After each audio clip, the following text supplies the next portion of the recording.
அயனார் துணையில் அடுத்து நடக்க போகுதுன்னு வாங்க பார்க்கலாம். அனீஸ்க்கு ஒரு ஃபோன் வருது. அதில் அனீஸோடைய சொந்தக்காரங்க எல்லாரும் கிளம்பி இங்கே வீட்டுக்கு வர போகிறாங்க. சென்னைக்கு வந்துட்டாங்க. சென்னை பஸ் ஸ்டாண்டில் இருந்துகிட்டு இருக்காங்க. இப்போ உங்கள் வீட்டுக்கு தான் வந்துகிட்டு இருக்காங்க அப்படின்னு சொல்லி அனீஸோடைய சொந்தக்காரர் ஒருத்தர் அனீஸ்க்கு ஃபோன் பண்ணி சொன்னதும் இதை கேட்டுட்டு, சந்தா கிளம்பு, வேகமா கிளம்பு அப்படின்னு சொல்லி அனீஸ் சொல்லவும் இங்கே சந்தாவுக்கு ஒன்றுமே புரியல. என்ன பையா, ஏன் எங்கே கிளம்ப சொல்ற அப்படின்னு சொல்லி சந்தா கேட்கவும், அங்கே நம்ம சொந்தக்காரங்களாம் வந்துகிட்டு இருக்காங்க, அவங்க சென்னை வந்துகிட்டாங்களாம், நம்ம வீட்டுக்கு தான் வந்துகிட்டு இருக்காங்க, கிளம்பு சந்தா, நான் உன்னை போய் ஒரு பத்திரமான இடத்துல விடுறேன் அப்படின்னு சொல்லி அனீஸ் சொல்லவும், எங்கே பையா எங்கே போறோம் அப்படின்னு சொல்லிட்டு இங்கே சந்தா கேட்கவும், பேசுறதுக்கு நேரம் இல்லை சந்தா, கிளம்பு அப்படின்னு சொல்லி இங்கே பார்த்தா அனீஸும் சொல்லிடுறாரு.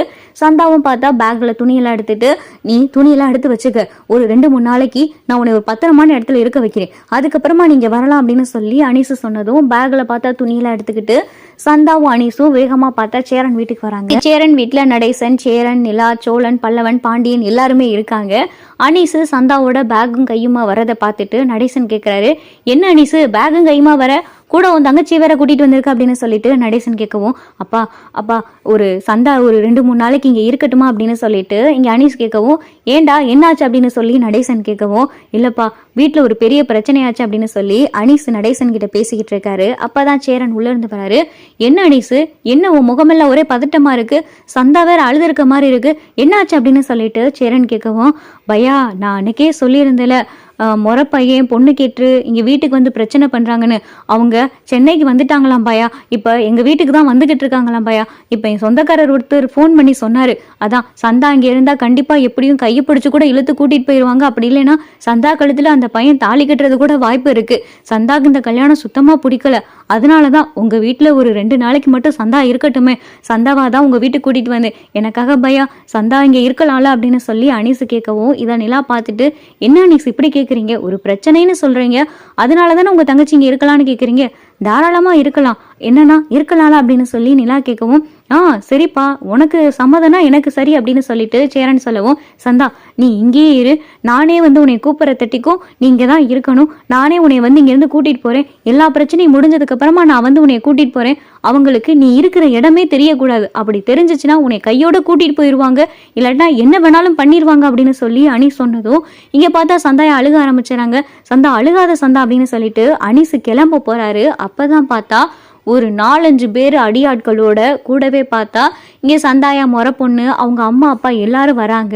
இதை பார்த்துட்டு இவங்களுக்கு எப்படி இங்கே இருக்கிற இடம் தெரிஞ்சிச்சு அப்படின்னு சொல்லிட்டு வேகமா அனீஸ் ஓடியாரு. என்ன அனீஸ் போன திரும்ப வந்துட்டு அப்படின்னு சொல்லி சேரன் கேட்கவும், பையா என் சொந்தக்காரங்க எல்லாரும் வந்துகிட்டு இருக்காங்க பையா அப்படின்னு சொல்லிட்டு அனீஸ் சொல்லவும், என்ன சொல்ற நடேசன் அப்பதான், இருடா ஏன்டா பதட்டப்படுற, என்னனாலும் பாத்துக்கலாம், என்னனாலும் பேசிக்கலாம் அப்படின்னு சொல்லி நடேசன் சொல்லவும், அப்பா எப்படியாவது நீங்க தான்ப்பா பேசணும், சந்தாக்கு இந்த கல்யாணத்துல விருப்பமே இல்லை, என்னுடைய முறை பையன் அந்த பையனை எப்படியாவது சந்தா கழுத்துல தாலி கட்ட வைக்கலான்னு பாக்குறாங்க, எப்படியாவது நீங்க தான்ப்பா பேசி இந்த சண்டை எதுவும் வராம பாத்துக்கிறோம் அப்படின்னு சொல்லிட்டு அனீஸ் பதட்டப்படவும், பொறுடா பொறு பதட்டப்பட, நான் இருக்கேல, நான் எல்லாத்தையும் பார்த்து பேசிக்கிறேன் அப்படின்னு சொல்லி நடேசன் சொல்றாரு.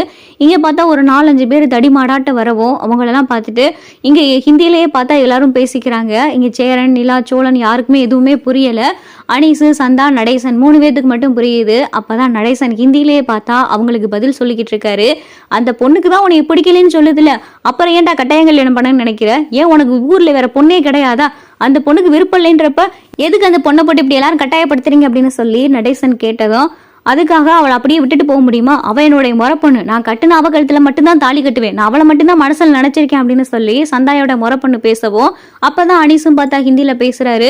இதுல சந்தாவுக்கு கொஞ்சம் கூட விருப்பமே கிடையாது, உன்னை சந்தாவுக்கு பிடிக்கவே பிடிக்கல, நீ இங்க இருந்து தயவு செஞ்சு போயிரு அப்படின்னு சொல்லிட்டு அனீஸும் சொல்லிக்கிட்டு இருக்காரு. ஒரு பெரிய பிரச்சனை பார்த்தா தகராறே நடந்துகிட்டு இருக்கு.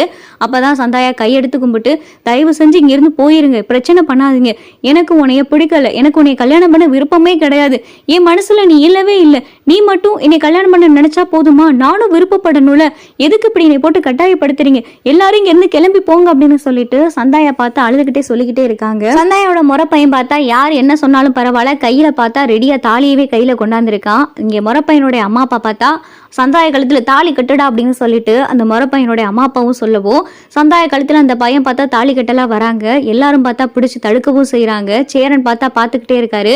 அந்த பையன் கையில இருக்கிற தாலியை பிடுங்கி பார்த்தா சந்தாய கழுத்துல தாலி கட்டிடுறாரு. சந்தாயை பார்த்தா இங்க சேரனையே திருன்னு பாத்துக்கிட்டு இருக்காங்க. எல்லாரும் பார்த்தா அதிர்ச்சியோட பாக்குறாங்க. இங்க சந்தாயோட முறை பையன், அம்மா, அப்பா, அனீஸ் எல்லாரும் பாக்குறாங்க. சேரன் பார்த்தா தாலி கட்டி முடிச்சுட்டு தான் யோசிக்கிறாரு. ஐயோ, கொஞ்சம் யோசிச்சிருக்கலாமோ அப்படின்னு சொல்லிட்டு சேரன் யோசிக்கிறாரு. நிலா, சோழன், பாண்டியன், பல்லவன் எல்லாரும் பார்த்தா மனசுக்குள்ள சந்தோஷப்பட்டுட்டு வெளியில பார்த்தா அதிர்ச்சியா பாக்குறாங்க.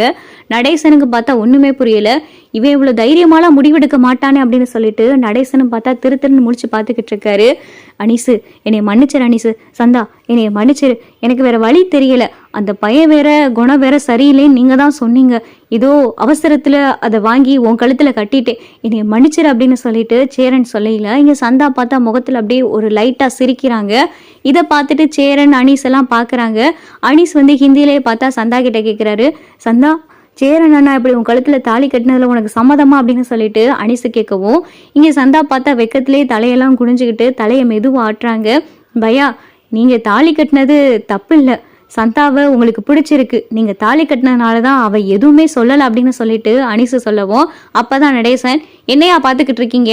அதான் அந்த பிள்ளைக்கு கல்யாணம் ஆயிடுச்சுல, என் மகன் அந்த பிள்ளை கழுத்துல தாலி கட்டிட்டியான். இனிமேல் இங்க நின்று என்னடா பண்ண போறீங்க? எல்லாரும் கிளம்பி போங்கடா, ஓடுங்கடா அப்படின்னு சொல்லிட்டு இங்க நடேசன் சொன்னதும் வந்தவங்க எல்லாம் பார்த்தா ஹிந்தியில ஆச்சாக்க பச்சாக்க நேரத்தையே கத்திட்டு அவங்க பாட்டுக்கு போயிடுறாங்க. அப்பதான் சேரன் சந்தா கிட்ட மன்னிப்பு கேட்கிறாரு.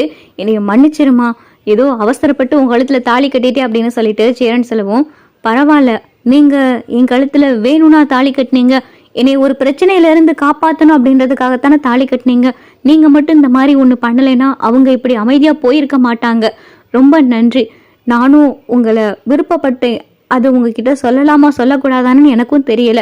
நான் ஒவ்வொரு தடவையும் சைட்டுக்கு சாப்பாடு கொடுக்க வரையில நீங்க பேசுறது, நடந்துக்கிறது, எங்க அண்ணங்கிட்டையும் என்கிட்டையும் நீங்க ஒவ்வொரு தடவையும் பேசும்போது ஒரு சில விஷயங்கள் உங்ககிட்ட இருந்து நான் கத்துக்கிட்டு தான் இருந்தேன். உங்களை எனக்கு பிடிச்சிருந்துச்சு. இதை உங்ககிட்ட எப்படி சொல்லணும்னு எனக்கும் தெரியல.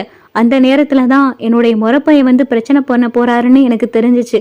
எப்படியோ நான் உங்ககிட்ட உங்களை காதலிக்கிறேன்ற விஷயத்த சொல்றதுக்கு முன்னாடியே நீங்க என் கழுத்துல தாலி கட்டிட்டீங்க.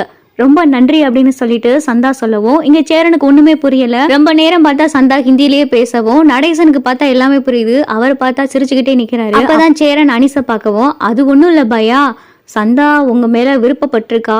அந்த உங்ககிட்ட எப்படி சொல்றதுன்னு தெரியாம இருந்திருக்கா. கடைசியில நீங்களே இப்படி சந்தா கழுத்துல தாலி கட்டவும் அதை நினைச்சு அவளுக்கு ரொம்ப சந்தோஷமா இருக்குன்னு சொல்லிக்கிட்டு இருக்கா அப்படின்னு சொல்லி அனீஸ் சொல்லவும் சேரன் பார்த்தா அப்பதான் முகத்துல கொஞ்சம் சிரிப்பு வருது.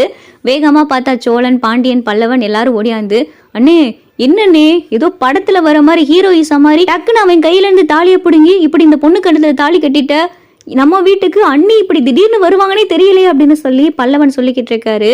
அப்பதான் நிலா, பரவாயில்லண்ணா, உங்களுக்கு கல்யாணம் நடக்கலை, உங்களுக்கு எப்போ கல்யாணம் நடக்கும் எப்போ கல்யாணம் நடக்குன்னு கேட்டுக்கிட்டு இருந்தவங்க மத்தியில் இப்போ திடீர்னு நாங்களாம் எதிரே பார்க்கல நீங்கள் இப்படி சந்தா கழுத்தில் தாலி கட்டுவீங்கன்னு.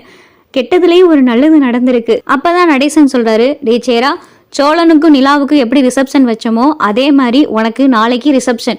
உனக்கும் சந்தாவுக்கும் நாளைக்கு இந்த ஊரே மெச்சுற மாதிரி ரிசப்ஷன் நடத்துறோம். அப்பதான் ஊர்ல இருக்கவங்களுக்கு தெரியும் உனக்கு கல்யாணம் ஆயிடுச்சுன்னு. உனக்கு கல்யாணம் ஆகல, உனக்கு எப்ப கல்யாணம் ஆகும், இந்த வீட்டுக்கு பொண்ணையே கொடுக்க மாட்டாங்கன்னு சொல்லி என்னென்னமோ பேசிக்கிட்டு இருந்தாங்கல்ல, இப்பதான் உனக்கு கல்யாணம் ஆயிடுச்சுல, இது ஊர்ல இருக்கிற எல்லாருக்கும் தெரியணும். நாளைக்கு உனக்கும் சந்தாவுக்கும் ரிசப்ஷன் நடந்தே ஆகணும். டே, அதுக்கான ஏற்பாடெல்லாம் பண்ணுங்கடா அப்படின்னு சொல்லிட்டு நடேசன், சோழன், பாண்டியன், பல்லவன் எல்லார்கிட்டையும் சொல்லிக்கிட்டு இருக்காரு.